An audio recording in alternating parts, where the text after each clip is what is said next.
ദാവൂദ് നബി അലൈഹിസ്സലാം രാജാവായത് BC 1000 ജാലൂത്തിനെ വധിച്ചപ്പോൾ അദ്ദേഹത്തിന് പകുതി രാജ്യവും താലൂത്തിന്റെ മകളെ ഭാര്യയായും കിട്ടി.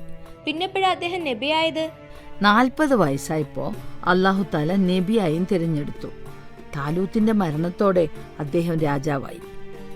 രാജാവും നബിയും ഒരാള്, ആ നാട്ടുകാരുടെ ഏറ്റവും വലിയ ഭാഗ്യം. അത് രാജാവിനാണ് അധികാരം, എന്നാൽ നബിക്ക് അറിവ്, സൽസ്വഭാവം, മനുഷ്യസ്നേഹം, അള്ളാഹുവിൽ നിന്നുള്ള സന്മാർഗം. ഇസ്രായേലിയരുടെ സുവർണ കാലം തുടങ്ങി. ദാവൂദ് നബിക്ക് വേദം കിട്ടിയോ? അദ്ദേഹത്തിന് നൽകിയ വേദാണ് സബൂർ വേദം. തൗറാത്തിന്റെ തന്നെ തുടർച്ചയാണത്. വളരെ മനോഹരമായിട്ടാണത്രേ ദാവൂദ് നബി അലൈഹിസ്സലാം വേദപാരായണം ചെയ്തിരുന്നത്. മലകൾ അദ്ദേഹം വേദപാരായണം ചെയ്യുമ്പോൾ അദ്ദേഹത്തെ അനുകരിക്കുമായിരുന്നു. ഒരുമിച്ച് പറക്കുന്ന പറവകളും അദ്ദേഹത്തോടൊപ്പം അള്ളാഹുവിനെ സ്തോത്രം ചെയ്തിരുന്നു.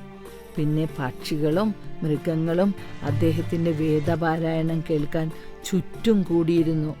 70 തരത്തിൽ വേദപാരായണം അദ്ദേഹത്തിന് അറിയാമായിരുന്നു. അല്ലാഹു തആല അദ്ദേഹത്തിന് ഇരുമ്പിനെ മയപ്പെടുത്തി കൊടുത്തു. ഇരുമ്പ് അയിരായിട്ടാണല്ലോ ഭൂമിയിൽ നിന്ന് കിട്ടുക. അതിനെ എങ്ങനെയാണ് ഇരുമ്പാക്കി മാറ്റുന്നത്? എങ്ങനെയാണ് അതുകൊണ്ട് പടയങ്കി ഉണ്ടാക്കുന്നത്? പടയങ്കിയോ? അതെന്താന്ന്? പടയങ്കി ധരിച്ചു കഴിഞ്ഞാൽ യുദ്ധത്തിൽ മുറിവ് പറ്റാതിരിക്കാനുള്ള രക്ഷാകവചായി. അതുണ്ടാക്കാനുള്ള സാങ്കേതിക വിദ്യ ദാവൂദ് നബിക്ക് അറിയാമായിരുന്നു. അദ്ദേഹം നല്ല കഠിനാധ്വാനിയാണ്. അദ്ദേഹം പൊതുഭണ്ഡാരത്തിൽ നിന്ന് ഒരു കാശും സ്വീകരിച്ചിരുന്നില്ല. സ്വന്തമായി പടയങ്കി നിർമ്മിച്ച് വിറ്റാണ് ഉപജീവനം കഴിച്ചത്. രാജ്യഭരണത്തിലും യുദ്ധം ചെയ്യുന്നതിലും അസാധാരണമായ കഴിവാണത്രേ ദാവൂദ് നബിക്ക് ഉണ്ടായിരുന്നത്. ദാവൂദ് നബിയുടെ വേദപാരായണത്തിന് അത്ഭുതകരമായ മാധുര്യമുണ്ടെന്നാണ് ചരിത്രം രേഖപ്പെടുത്തിയിരിക്കുന്നത്. ഏതുവിധ ദുഃഖങ്ങളെയും അകറ്റാനുള്ള ശക്തി അതിനുണ്ടായിരുന്നു. പക്ഷികൾ പറക്കാതെ സ്തംഭിച്ചിരുന്നതായും മൃഗങ്ങൾ കേൾക്കാനായി അരികിൽ ഓടിയെത്തിയിരുന്നതായും കഥകളുണ്ട്. ദാവൂദ് നബി പടയങ്കി ഉണ്ടാക്കിയതുപോലെ പല കാര്യങ്ങളും നബിമാരാണ് ആദ്യം ചെയ്തത്. ഇദ്രീസ് നബി വാനശാസ്ത്രം, യൂസുഫ് നബി ധാന്യ സംരക്ഷണം, ദാവൂദ് നബി ഇരുമ്പ് പണി. നബി അല്ലാത്തവർക്കും അല്ലാഹു തആല അറിവ് നൽകി. പടിപടിയായി സയൻസിലെ ഓരോന്നും കണ്ടെത്താനുള്ള കഴിവ് മനുഷ്യർക്ക് നൽകി. രാജാവായിട്ടും ജീവിക്കാൻ ഒരു തൊഴിൽ. നബിമാർ തന്നെയല്ലേ മനുഷ്യർക്ക് മോഡൽ? അതെ, മനുഷ്യരിൽ നബിമാരെ മോഡലാക്കി ജീവിക്കുന്നവരുണ്ടോ? എത്രയോ പേരുണ്ട്. അവരത് പുറത്തു കാട്ടുന്നില്ല. അവരാണ് സ്വർഗാവകാശികൾ. ദാവൂദ് നബി അലൈഹിസ്സലാം ശക്തവാനും കൂടി ആയിരിക്കുമല്ലേ? അല്ലാതെ പിന്നെ. സിംഹത്തെയും കരടിയെയും എല്ലാം കീഴ്പ്പെടുത്തണമെങ്കിൽ നല്ല ശക്തവാനായിരിക്കണം. ശക്തി മാത്രം പോരാ, ബുദ്ധിമാനുമാകണം. എങ്ങനെ കീഴ്പ്പെടുത്തണമെന്ന് ബുദ്ധിയാണ് പറഞ്ഞു കൊടുക്കുന്നത്. ദാവൂദ് നബിയും ചെറുപ്പത്തിൽ ആടുകളെ മേച്ചിട്ടുണ്ടോ? ആടുകളാണത്രേ കൊണ്ടു നടക്കാൻ ഏറ്റവും പ്രയാസമുള്ള ജീവികൾ. നിയന്ത്രണമില്ലാതെ പല ഭാഗത്തേക്കും അവ ഓടുന്നു.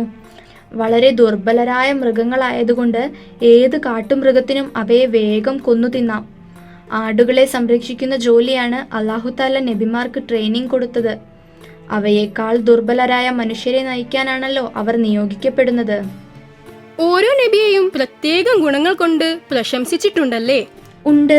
അയ്യൂബ് നബിയുടെ ക്ഷമ, ഇബ്രാഹിം നബിയുടെ അനുസരണം, മനുഷ്യസ്നേഹം. ദാവൂദ് നബിയെ പ്രശംസിച്ചത് വളരെയധികം പശ്ചാത്താപിക്കുന്ന ആളെന്നാണ്. തെറ്റ് ചെയ്താലല്ലേ പശ്ചാത്താപിക്കേണ്ടത്?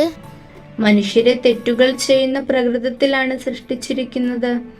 ആദം പാപ്പയ്ക്ക് ഒരു കനി വിലക്കി ബോധ്യപ്പെടുത്തിയ കാര്യല്ലേ? തെറ്റ് ചെയ്തു പോയാൽ അത് വേഗം തിരിച്ചറിഞ്ഞ് പശ്ചാത്താപിക്കണം. പശ്ചാത്താപിച്ച നബിയെ ഖുർആനിലൂടെ പുകഴ്ത്തിയത് കണ്ടില്ലേ? ആദ്യമായി ജഡ്ജിയായതും നബിമാരാണോ? അതെ, ദാവൂദ് നബിയെ അല്ലാഹു തആല ന്യായവിധിയും പഠിപ്പിച്ചു. മലക്കുകൾ മനുഷ്യവേഷത്തിൽ പരാതിയുമായി വന്ന് അദ്ദേഹം എന്താണ് വിധിക്കുന്നതെന്ന് ടെസ്റ്റ് ചെയ്തു. വാദിയെയും പ്രതിയെയും വിസ്തരിക്കാതെ വിധിക്കുന്നത് തെറ്റാണെന്ന് പഠിപ്പിച്ചു. പിന്നെ ദാവൂദ് നബിയുടെ മഹത്വമായിട്ട് പറയുന്നത് ന്യായവിധിയെക്കുറിച്ച് തന്നെയാണ്. അല്ലാഹു തആല പറഞ്ഞു, ദാവൂദ് നബി ഒരു ദിവസം അദ്ദേഹത്തിന്റെ ന്യായപീഠത്തിലിരിക്കുമ്പോൾ ഒരു പരാതിക്കാരൻ വന്നു. എന്താ വന്നിട്ട് പറഞ്ഞത്? ആ പരാതിക്കാരന് വലിയൊരു കൃഷിസ്ഥലമുണ്ട്. അത് നിറയെ അയാൾ കൃഷി ചെയ്തു. അതിൻ്റെ ഫലം കൊയ്യാറായിരിക്കുമ്പോൾ വേറൊരാളുടെ കുറേ ആടുകൾ വന്ന് ആ തോട്ടം മുഴുവൻ തിന്ന് നശിപ്പിച്ച് കളഞ്ഞിരിക്കുന്നു. അത് ശരിക്കും പരാതിക്കാരന് വളരെ ദുഃഖമുണ്ടാക്കുന്ന കാര്യമാണ്. അയാൾ കഷ്ടപ്പെട്ടുണ്ടാക്കിയ തോട്ടാണത്. അതിലെ കായ്കനികൾ പറിക്കാറായപ്പോഴാണ് നശിപ്പിച്ചത്. അത് കേട്ട് ദാവൂദ് നബി അലൈഹിസ്സലാം വിധി പറഞ്ഞു. ഈ ആടുകളെ മുഴുവനും തോട്ടക്കാരന് കൊടുക്കാൻ വേണ്ടിയിട്ടാണ് വിധി. ദാവൂദ് നബി അലൈഹിസ്സലാമയുടെ 19 മക്കളിൽ ഇളയവനായ സുലൈമാന് അന്ന് 12 വയസ്സേ പ്രായമുള്ളൂ. വിധി കേട്ടുകൊണ്ട് നിന്നു. ബാപ്പാ, ഞാൻ ഇതിനേക്കാൾ ഉചിതമായൊരു വിധി പറയട്ടോ എന്ന് ചോദിച്ചപ്പോൾ ബാപ്പ അനുവദിച്ചു. ഈ ആടുകളെ 1 വർഷത്തേക്ക് തോട്ടക്കാരന് കൊടുക്കാം. ആ തോട്ടക്കാരൻ്റെ തോട്ടം ആ 1 വർഷത്തേക്ക് ഈ ആടുകാരനും. ആ തോട്ടം ഈ പീരീഡിനകം 1 വർഷം കൊണ്ട് തോട്ടക്കാരന് വേണ്ടി ആടുകാരൻ പഴയതുപോലെ ശരിയാക്കി കൊടുക്കട്ടെ. ഇതായിരുന്നു വിധി. ഈ വിധി എല്ലാവർക്കും ആദ്യ വിധിയേക്കാളും ഉചിതമായി തോന്നി. അങ്ങനെ അതാണ് പിന്നെ നടപ്പിൽ വരുത്തിയത്. ഈ വിധിക്ക് എന്താണ് മേന്മ? ആടുകളാണ് തോട്ടം നശിപ്പിച്ചത്, ആട്ടിടയനല്ല. സകല ആടുകളെയും ഒറ്റയടിക്ക് തോട്ടക്കാരന് കൊടുത്താൽ ആടുകാരൻ്റെ കാര്യം കഷ്ടല്ലേ? അയാൾ എങ്ങനെ ജീവിക്കും? തോട്ടക്കാരൻ്റെ കൃഷിയാണല്ലോ നശിച്ചത്, അത് ശരിയാക്കി കൊടുക്കണം. അത്രയും കാലം അയാൾക്കുണ്ടായ നഷ്ടപരിഹാരമായി ആടിൻ്റെ പാലും ലഭിക്കണം. അതാണ് 1 വർഷത്തേക്ക് മാത്രം ആടുകളെ നൽകാനും ആ കാലം കൊണ്ട് തോട്ടം പഴയതുപോലെ ആക്കി കൊടുക്കുകയും വേണം. ഇതല്ലേ കൂടുതൽ ഉചിതമായ വിധി? ദാവൂദ് നബി അലൈഹിസ്സലാം അങ്ങേയറ്റം നീതിമാനും പരമഭക്തനുമായിരുന്നു. ഏറ്റവും അധികം പശ്ചാത്താപിക്കുന്ന ആളെന്നാണ് അല്ലാഹുത്താല പുകഴ്ത്തിയത്. ഒന്നിടവിട്ട ദിവസങ്ങളിൽ വ്രതമനുഷ്ഠിച്ചിരുന്നു. എല്ലാ രാത്രിയുടെയും 1/3 ഭാഗം പ്രാർത്ഥനയിൽ മുഴുകുമായിരുന്നു. എല്ലാ ജീവജാലങ്ങളുടെയും ഭാഷ അദ്ദേഹത്തിന് അറിയാമായിരുന്നു. എല്ലാവരാലും സ്നേഹിക്കപ്പെട്ടിരുന്നു. അദ്ദേഹം വഫാത്തായപ്പോൾ ലക്ഷക്കണക്കിനായി ജിന്നുകളും മനുഷ്യരും ജീവജാലങ്ങളും വന്നെത്തിയിരുന്നു. ആ ദിവസം പക്ഷികൾ കൂട്ടം കൂട്ടമായി വലിയൊരു തണൽ വിരിച്ചു. കത്തിജ്വലിക്കുന്ന സൂര്യനിൽ നിന്ന് ജനങ്ങൾക്ക് തണൽ നൽകിയത്രേ. സുലൈമാൻ നബിയുടെ ചരിത്രത്തിൽ ഒരുപാട് കഥകൾ കിടപ്പുണ്ട്. അതിലൊന്ന് വിശ്വസിക്കാൻ പ്രയാസമുള്ളതാണെങ്കിലും നല്ല മോറലുള്ള കഥയായുണ്ട് പറഞ്ഞു തരാം. സുലൈമാൻ നബി അലൈഹിസ്സലാം വളരെ പ്രശസ്തനായ രാജാവും പ്രശസ്തനായ നബിയുമാണ്. അതിഥി സൽക്കാരം നടത്തുന്നതിൽ പേരുകെട്ട ആളാണ്. അല്ലാഹുത്താല പക്ഷികളെയും മൃഗങ്ങളെയും ജിന്നുകളെയും അദ്ദേഹത്തിന് അധീനപ്പെടുത്തി കൊടുത്തിട്ടുണ്ട്. ജന്തുക്കളുടെ ഭാഷ പഠിപ്പിച്ചിട്ടുണ്ട്. ഇദ്ദേഹത്തിന് പാകം ചെയ്യാൻ വലിയ വീടുകളുടെ വലിപ്പമുള്ള പാത്രങ്ങളൊക്കെ ജിന്നുകൾ ഉണ്ടാക്കി കൊടുത്തിട്ടുണ്ട്. കടലിനടിയിൽ പോയി ജിന്നുകൾ മുത്തും പവിഴങ്ങളും ഒക്കെ വാരിക്കൊടുത്തിട്ടുണ്ടായിരുന്നു. മനുഷ്യർക്ക് അസാധ്യമായ പല കാര്യങ്ങളും ചെയ്യിക്കാനായിരിക്കാം ജിന്നുകളെ അധീനപ്പെടുത്തി കൊടുത്തത്. സുലൈമാൻ നബി അലൈഹിസ്സലാമിക്ക് ഒരാഗ്രഹം ഉണ്ടായി. എല്ലാ പ്രജകൾക്കും അതുപോലെ ജീവജാലങ്ങൾക്കും ഒരു സദ്യ നൽകണമെന്ന്. ഇതിനു വേണ്ടി പ്രാർത്ഥിച്ചു. എല്ലാവർക്കും ഒന്നിച്ചൊരു സദ്യ കൊടുക്കാൻ എനിക്ക് സാധിപ്പിച്ചു തരണേ എന്ന് പ്രാർത്ഥിച്ചു. ഇതിനായിട്ട് ഒരു വലിയ കടൽ തീരം തിരഞ്ഞെടുത്തു, വിശാലമായ കടൽ തീരം. എന്നിട്ട് ഈ കടൽ തീരത്ത് ഭക്ഷണം ഒരുക്കുകയായി. സുലൈമാൻ നബി ഒരു മനുഷ്യനാണ്, എല്ലാം അറിയാൻ പറ്റില്ലല്ലോ. ആരൊക്കെയായിരിക്കും ഭക്ഷണം കഴിക്കാൻ വരുന്നതെന്നൊന്നും അറിയാൻ പറ്റില്ലല്ലോ. എന്തായാലും അറിവിൻ്റെ പരമാവധി സജ്ജീകരിക്കാൻ ജിന്നുകളെയൊക്കെ ഏർപ്പാട് ചെയ്തു. ജിന്നുകൾ കാടും മേടും കടന്നു പോയി പഴങ്ങളും മറ്റെന്തൊക്കെ ഭക്ഷണമുണ്ട് അതൊക്കെ ശേഖരിച്ച് കടൽ തീരത്ത് അങ്ങനെ നിരത്തിക്കൊണ്ടിരുന്നു. സുലൈമാൻ നബിയാണെങ്കിൽ രാജകീയമായ വിരുന്നല്ലേ കൊടുക്കുന്നത്. എല്ലാ ജീവജാലങ്ങളും ക്ഷണിക്കപ്പെട്ടിരുന്നു. സമയമായിട്ടില്ല, കടൽ തീരത്ത് സുലൈമാൻ നബി വന്നെത്തിയതും കടലിൽ നിന്നൊരു വലിയ മത്സ്യം കയറി വന്നു. എനിക്ക് വിശക്കുന്നു, എനിക്ക് വല്ലാതെ വിശക്കുന്നു എന്ന് പറഞ്ഞാൽ അത് വന്നത്.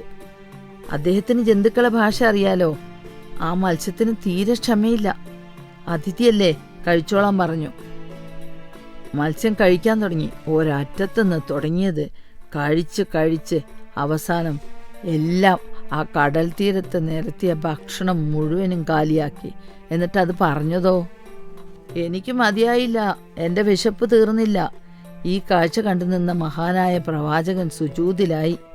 അപ്പോഴാണ് അദ്ദേഹത്തിന് താൻ ആഗ്രഹിച്ചു പോയതിലെ അപരാധം മനസ്സിലായത്. അന്നദാതാവ്, ആഹാരം നൽകുന്നവൻ അള്ളാഹുവാണ്. എല്ലാ ജീവജാലങ്ങൾക്കും ഒരുമിച്ചൊരു സദ്യ നൽകാനൊന്നും ആരെക്കൊണ്ടും പറ്റില്ല എന്ന് അദ്ദേഹത്തിന് മനസ്സിലായി. ആ മത്സ്യം എന്താ പുലമ്പിയിട്ട് പോയതെന്നോ? എൻ്റെ റബ്ബ് ദിവസേന എനിക്ക് വയറ് നിറയെ ആഹാരം തരുന്നുണ്ട്.